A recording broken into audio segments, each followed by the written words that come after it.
the genius. It would be Rube Foster who would establish the Negro Leagues here in Kansas City in 1920 in a meeting that took place at the Purcell YMCA. Rube Foster, without question, is the greatest baseball mind this sport has ever seen, and virtually no one knows who the heck he is, even though he is rightfully enshrined in the National Baseball Hall of Fame. Rube Foster had been a great player in the early era of black baseball. As a matter of fact, Foster is credited with having invented what we now know to be the screwball. Back then, it was called a fadeaway, and Rube perfected this pitch.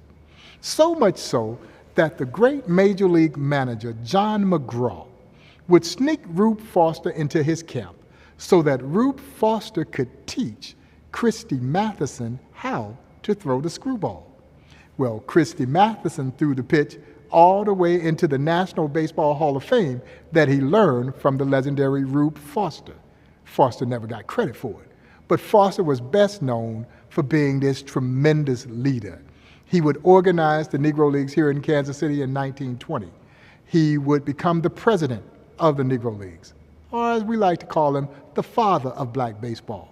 But he also owned the Chicago American Giants, and he managed the Chicago American Giants. And as a manager, Rube Foster was known to fine his ball players in the early 1900s as much as $5 if they were tagged out standing up. They were supposed to slide. Rube would draw a circle down the first base line. He would draw a circle down the third base line. And if every one of his players couldn't drop a bunt inside that circle, he would fine them. He was adamant about the style of play that became signature of Negro Leagues baseball. Fast, aggressive, daring. They bunt their way on, they'd steal second, they'd steal third, and if you weren't too smart, they were stealing home.